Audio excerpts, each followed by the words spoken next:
bonsoir. Merci de votre fidélité. Il est 19h sur Al-Oula, c'est l'heure du journal.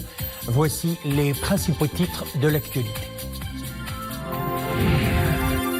L'hôpital militaire de campagne déployé sur haute instruction de Sa Majesté le Roi Beyrouth après l'explosion tragique survenue dans le port de la capitale libanaise a commencé à prodiguer ses services au profit des blessés. Le Maroc avait organisé un véritable pont aérien, une vingtaine de vols, un chassé-croisé pour convoyer une aide médicale et humanitaire de grande envergure. Le service de réanimation et de soins intensifs au CHU Ibn Rushd de Casablanca vit au rythme d'une mobilisation sans précédent pour être au chevet des nombreux malades du Covid-19. Devant les cas graves ou critiques, les lits de réanimation sont saturés. Et puis nous célébrons aujourd'hui la journée nationale du migrant, l'occasion de rendre hommage à nos compatriotes résidant à l'étranger. Ce soir, nous vous emmenons en Belgique à la rencontre de Mehdi Talib. Il est l'un des premiers médecins en Europe à avoir réalisé l'opération du ballon gastrique. L'hôpital militaire de campagne déployé sur haute instruction de Sa Majesté le Roi Mohammed VI à Beyrouth, après l'explosion tragique survenue dans le port de la capitale libanaise, commence à prodiguer ses services au profit des blessés.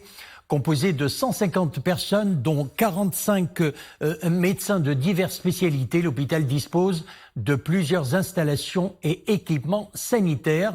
Nos correspondants sur place ont pu se rendre au sein de cette structure. Ils ont suivi pour nous les étapes de son installation. Khalid Azdoun et Hassan Silla sur un commentaire de Mariam El-Messi. Il aura fallu toute une nuit blanche pour achever son aménagement. L'hôpital militaire de campagne marocain est désormais opérationnel. Il viendra alléger la pression sur les hôpitaux de la capitale libanaise, déjà submergés de blessés. La mission militaire médicale a travaillé d'arrache-pied pour achever en moins de 24 heures le montage de cette structure médico-chirurgicale. C'est une lueur d'espoir pour les sinistrés, comme l'a bien souhaité Sa Majesté le Roi. L'étendard du royaume se hisse, marquant la prédisposition de l'hôpital marocain à panser les plaies des Libanais. Tout y est pour traiter les blessés, à commencer par ceux nécessitant des interventions chirurgicales d'urgence. Pour ce faire, une salle d'opération en bonne et due forme est mise en place. Elle est équipée en anesthésiant, respirateur, scope et tensiomètre. À ses abords, un laboratoire pour effectuer les analyses d'urgence. الفاجعة التي أصابت بيروت والشعب اللبناني الشقيق تسببت في حالة حروق كثيرة. On s'attend à recevoir un bon nombre de cas de brûlure. Notre objectif en cette étape est de diagnostiquer la gravité de l'atteinte cutanée, ce qui nous aidera à identifier les brûlures profondes qui nécessitent une intervention chirurgicale réparatrice. وفي غياب هذا التدخل الجراحي تكون هناك عواقب ومضاعفات على المدى القريب. لأن هذه الانفجارات تتولد واحد موجة ضغط كبيرة جدا كيف ما لاحظتوا أن الزجاج تكسر.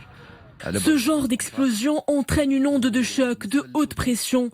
Comme vous l'avez constaté, les baies vitrées ont été brisées à des centaines de kilomètres du lieu de l'explosion. Les débris peuvent agresser la gorge, perforer le tympan de l'oreille ou même causer la surdité et des troubles respiratoires.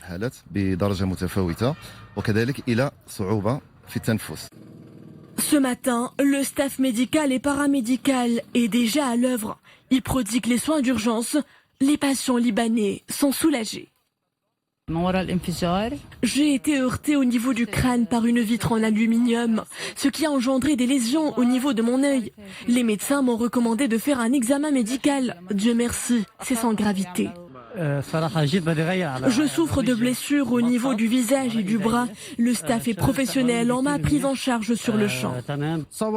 J'ai subi une radio, il s'est avéré que j'avais une fracture de l'avant-bras. On me l'a plâtré, je me sens mieux.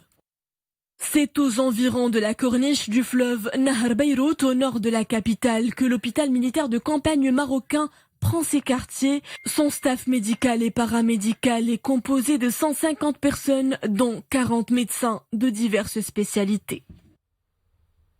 L'aéroport de la capitale libanaise continue d'accueillir les avions marocains qui se relaient pour acheminer l'importante aide médicale et humanitaire d'urgence suite à l'explosion tragique survenue dans le port de Beyrouth. Une vingtaine de vols sont impliqués dans ce pont aérien établi par le Royaume. Une opération humanitaire d'envergure et une logistique de taille à la mesure de la gravité de la situation humanitaire et sanitaire du pays du Cèdre. La main tendue et la réactivité du Royaume, qui a promptement répondu à l'appel de détresse lancé par le Liban, ont été d'ailleurs hautement salués par des officiels et la presse de ce pays meurtri par cette tragédie. Et puis sachez que le Premier ministre libanais Hassan Diab a annoncé ce soir la démission de son gouvernement après le départ de plusieurs membres de son équipe sur fond de l'explosion dévastatrice au port de Beyrouth. Aujourd'hui, j'annonce la démission de ce gouvernement, a-t-il dit dans un discours télévisé adressé aux Libanais.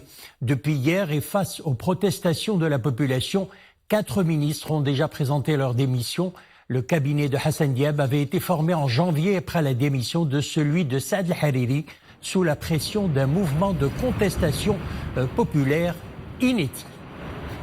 Hassan Diab avait indiqué qu'il était prêt à rester dans ses fonctions pendant 2 mois jusqu'à l'organisation d'élections anticipées. Retour chez nous, le virus circule toujours ainsi sur l'ensemble du territoire national. On compte 826 nouveaux cas ces dernières 24 heures, soit 34 065 cas depuis le 2 mars. Nous déplorons hélas 18 décès supplémentaires, ce qui fait passer le nombre des décès à 516 morts. 1177 guérisons recensées ces dernières 24 heures, soit un total de rémission de 24 524. Le nombre des cas graves et critiques est malheureusement toujours en hausse.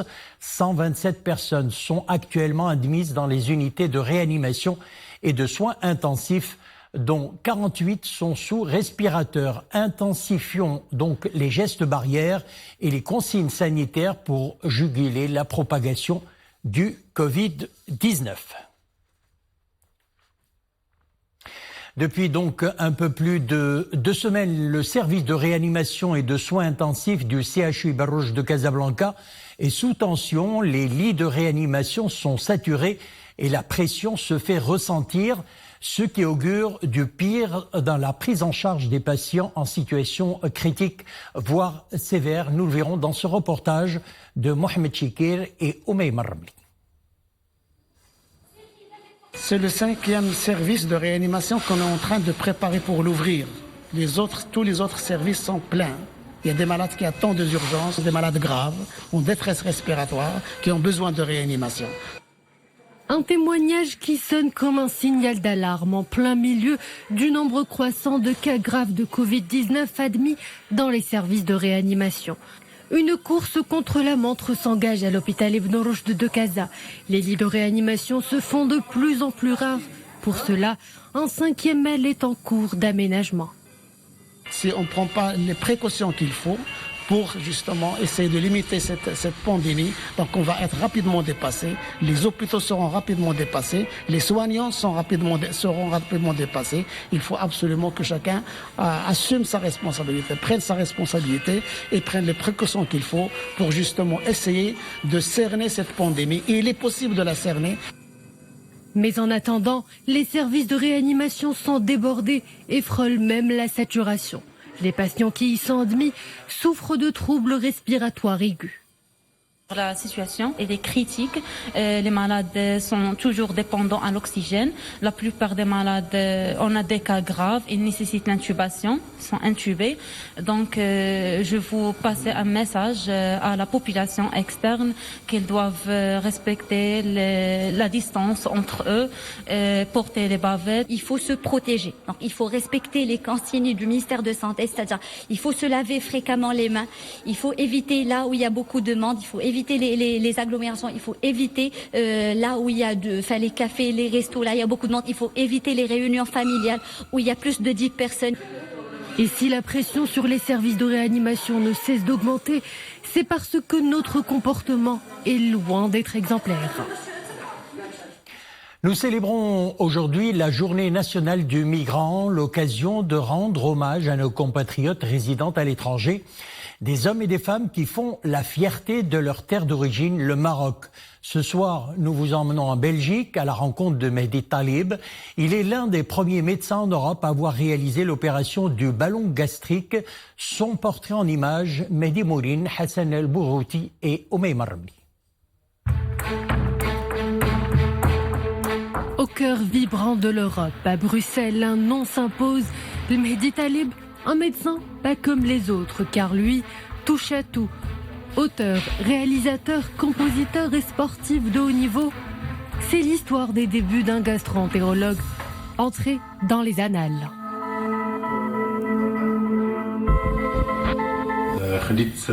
À 17 ans, je quitte le Maroc pour faire des études en médecine à Strasbourg et c'est pour me spécialiser en gastro que je suis venue en Belgique. Au début de ma carrière, j'ai travaillé en tant que médecin interne dans le CHU avant d'ouvrir mon propre cabinet. Et c'est à cette époque que j'ai eu le privilège d'être l'un des premiers médecins en Europe à réaliser avec succès l'opération du ballon gastrique. Bonjour madame.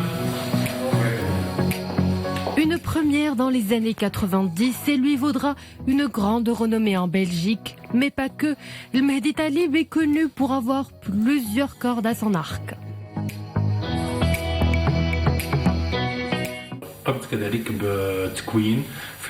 J'ai toujours été un passionné d'art dramatique. C'est ce qui m'a poussé à faire des formations dans ce domaine. J'ai écrit plusieurs scénarios pour des pièces théâtrales. Actuellement, je travaille avec des grands noms marocains sur ma prochaine réalisation. Mais ce dont je suis le plus fier, c'est les chansons que j'ai composées pour ma mère patrie.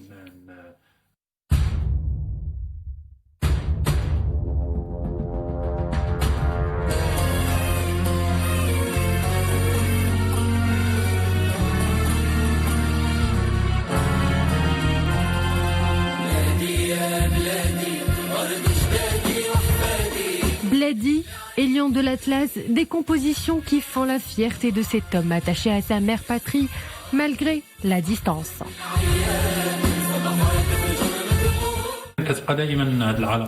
Je chéris mon Maroc, je pense que je lui dois énormément. J'essaie au travers de mes musiques de lui rendre hommage.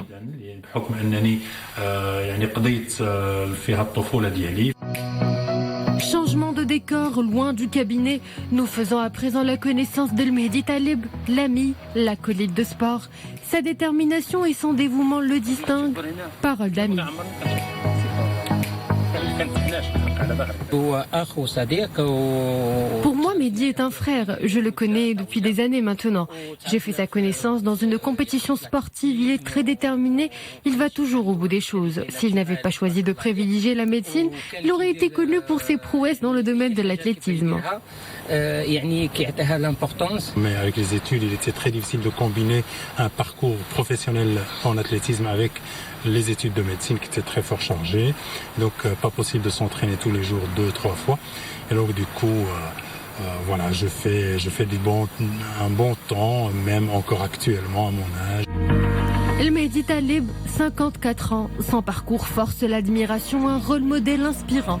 Il trace la voie aux générations montantes car comme il nous l'a si bien démontré, avec un peu de volonté, rien n'est impossible. Et pour parler de la journée nationale du migrant, nous sommes en liaison avec Monsieur Jawed Kiouk. Nous sommes en liaison par Skype. Jawed Kiouk, vous êtes directeur de la coopération, des études et de la coordination sectorielle au ministère délégué chargé des Marocains résidant à l'étranger. Il est aujourd'hui de plus en plus question non seulement des Marocains résidant à l'étranger, mais beaucoup plus spécifiquement des compétences marocaines à l'étranger. Alors, est-ce que le ministère dispose d'un programme de mobilisation de ces compétences ? Oui, bonsoir. Merci pour l'invitation. Comme vous savez, la structure socio-économique des Marocains résidant à l'étranger en nombre de 5 millions a beaucoup changé ces dernières années. On assiste maintenant à l'apparition de profils, de talents de Marocains qui résident à l'étranger, de talents qui réussissent dans les pays d'accueil, magistralement. On a vu des exemples, que ce soit dans le domaine de la médecine, l'ingénierie, la recherche, l'innovation. Et ça, c'est à l'honneur du Maroc. Ces Marocains se distinguent, donc c'est un plus pour nous, c'est une valeur ajoutée. Et devant ça, nous avons au Maroc des programmes de développement très importants, de grands chantiers initiés par Sa Majesté le Roi, que Dieu l'assiste. Pour accompagner ces chantiers, nous avons besoin d'expertise, d'expérience et de savoir-faire. Alors nous travaillons au ministère dans le cadre pour un programme de mobilisation des compétences marocaines à l'étranger, qui est un programme phare du ministère, très important, parce que nous essayons de mobiliser ces compétences pour la contribution au développement du Maroc. Et cela, nous le faisons bien sûr d'une manière volontaire avec tous les Marocains, parce que eux, ils sont demandeurs. Alors tous les Marocains qui se distinguent à l'étranger, nous demandent de venir appuyer le Maroc dans son développement, dans tous les domaines. Et ceci est très important parce que, comme vous savez, il y a l'étude qu'on a réalisée en 2017 avec l'OCDE, a montré que plus de 20% de Marocains ont un diplôme supérieur universitaire. Donc ça, c'est très important, c'est-à-dire que c'est un gisement très important de compétences. C'est un capital inestimable qu'il faudrait profiter pour le Maroc pour qu'il puisse contribuer efficacement au développement de notre pays. Jawed Kiouk, cette année de crise Covid-19 au plan mondial, alors comment est célébrée la journée du migrant ? La journée du migrant cette année, elle est exceptionnelle. Vous savez, cette journée est instaurée par Sa Majesté le Roi depuis 2003. C'est une journée normalement exceptionnelle qui est célébrée le 10 août de chaque année pour que ce soit une journée exceptionnelle d'échange, de dialogue avec les Marocains à l'occasion de leur retour au Maroc pendant l'été. Cette journée également est l'occasion de prévoir un peu l'avenir, c'est-à-dire de prévoir un peu les défis futurs qui se dressent devant les Marocains résidant à l'étranger, quels sont vraiment les programmes qu'il faudrait mettre en place pour accompagner la situation. Il y a une transformation très importante ces dernières années. Donc on voit qu'il y a de nouvelles générations, etc. Donc et puis cette année, c'est exceptionnel parce que le Covid-19 nous a obligés de vraiment suivre cette situation selon les mesures de distanciation. Mais par contre, nous avons organisé aujourd'hui, sous la présidence de Madame la ministre déléguée, une rencontre en présence de quelques institutions marocaines, mais avec la présence de plusieurs compétences et Marocains qui vivent à l'étranger par la vidéoconférence, pour essayer de discuter avec eux quelle est la situation actuellement après cette crise sanitaire et essayer de voir un peu, entrevoir l'avenir avec optimisme. D'accord. Alors, l'institution de la journée du migrant traduit en elle-même la haute sollicitude dont Sa Majesté le Roi entoure la communauté marocaine à l'étranger. Alors, M. Jawed Kiouk, quel est le message du ministère cette année aux Marocains du monde ? Donc, le message est clair, c'est-à-dire que nous, après cette crise sanitaire, il y avait un suivi des Marocains qui résident à l'étranger, un travail énorme qui a été effectué notamment par les services consulaires et les représentations diplomatiques du Maroc à l'étranger pour suivre la situation des Marocains à l'étranger, surtout les plus vulnérables parmi eux, pour essayer qu'ils passent cette crise sans trop de dégâts. Donc le travail a été fait, un travail volontaire, solidaire, et il est très important. Après, maintenant, donc nous entrevoyons l'avenir. L'avenir, c'est de voir un peu comment on peut aider les Marocains, bien sûr, à s'impliquer un peu plus dans les pays d'accueil, mais également dans le pays d'origine, à travers l'investissement, à travers l'entrepreneuriat, à travers l'expertise et la formation, parce que cette année, le thème, c'est comment faire participer les Marocains, les compétences du Maroc à l'étranger, au chantier de développement au Maroc. Et on a vu avec la discussion qui a eu lieu toute la journée aujourd'hui avec les institutions, que ce soit la CGM, que ce soit l'OFPPT, que ce soit avec la CCG et les autres institutions marocaines, on a vu que finalement il y a un grand travail qui a été fait, mais aussi on entrevoit l'avenir avec optimisme pour qu'ils soient, ces Marocains, qui soient vraiment impliqués dans le développement socio-économique du Maroc. Monsieur Jawed Keouk, je vous remercie d'avoir répondu à nos questions. Je rappelle qu'on était en direct donc depuis Rabat.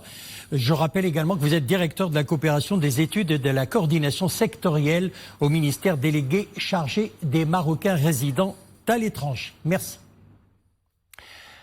Faisant suite à la décision du gouvernement relative à la prolongation de l'état d'urgence sanitaire, le programme de vols spéciaux de Royal Air Maroc se poursuivra jusqu'au 10 septembre 2020. C'est ce qu'annonce aujourd'hui le transporteur aérien national dans un communiqué. Ainsi, les vols réguliers qui étaient programmés initialement sont remplacés par ces nouveaux vols spéciaux. Les passagers en possession de billets sur les vols réguliers sont invités à contacter le centre d'appel de Royal Air Maroc pour s'enquérir des modalités de changement ou d'annulation de ces billets, indique la compagnie aérienne nationale. Royal Air Maroc rappelle d'ailleurs que le port du masque est obligatoire sur l'ensemble de ces vols. On passe à la météo à présent. Température toujours en hausse. Le thermomètre oscillera entre 41 et 44 degrés sur le sud-est et l'est des provinces du sud. 36 à 41 degrés sur le Saïs, l'oriental, la vallée de Moulouya, l'intérieur du Souss, les plaines de Tadla, Tensif, Tarhamna, les versants sud-est et le sud du pays. Il fera 32 à 36 degrés sur les plaines intérieures, le Rif, les plateaux de Phosphate et d'Oulmès et le nord des provinces du sud. Et puis 25 à 32 degrés sur la Méditerranée, les côtes et les plaines atlantiques et les reliefs de l'Atlas. Mais attention aux averses orageuses, elles seront localement fortes jusqu'à ce soir 22h, annonce la Direction générale de la météorologie nationale. Sont concernées les provinces d'Ifrane, El Hajb, Sfrou, Fez, Moulay Yaqoub, Taza, Gersif, Taourir, Taounet, El Houssima, Driouch, Boulmen. Sont concernées également les provinces de Midelt et Khnifra. Et avec ses côtes bordant l'Atlantique et la Méditerranée, le Maroc compte de très nombreuses plages paradisiaques, sauvages ou parfois secrètes. Malheureusement, chaque année, de nombreux drames liés aux noyades viennent endeuiller la saison estivale. Certaines plages non surveillées et où la baignade est interdite sont, malgré les risques encourus, fréquentées par les estivants. Reportage dans la province de Ben Slimane, Amin Hennaoui, Reda Fidja et Sarah Katir. Chaque année, à l'arrivée des beaux jours, les accidents de noyade dans les plages non surveillées endeuillent bon nombre de familles marocaines. Ici, à Qsbat Mensouria, province de Ben Slimane, la plage ne désemplit pas. Pourtant, elle ne dispose ni d'infrastructures, ni de surveillance et représente de ce fait un danger pour les nageurs. Ces gens ne respectent pas les règles de sécurité, même s'il y a une plaque notant que cette plage n'est pas surveillée.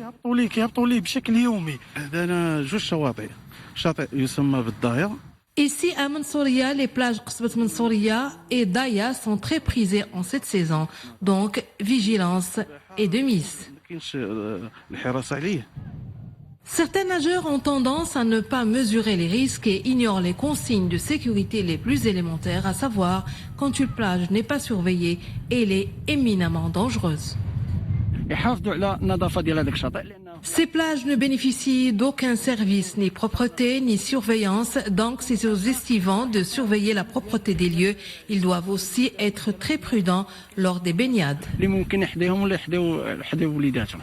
Rester prudent et respecter les consignes de sécurité, une règle d'or que les estivants doivent impérativement suivre. Ne pas prendre de risques inconsidérés. Le beau temps ne doit pas nous faire oublier la dangerosité de la mer et les risques de noyade, surtout dans les plages non surveillées.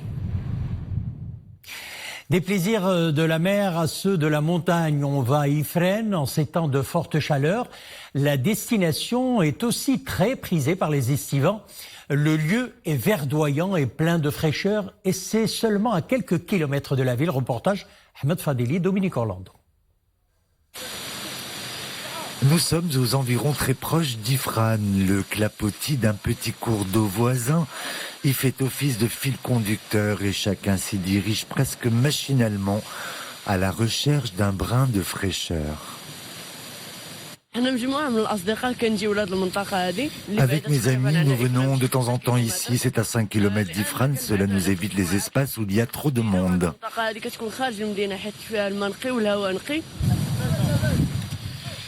Alors que les plus téméraires se jettent à l'eau, d'autres préfèrent observer la petite colonie de canards sauvages qui s'agitent dans tous les sens, dessinant sur le rivage comme des envies de collation si possible immédiates.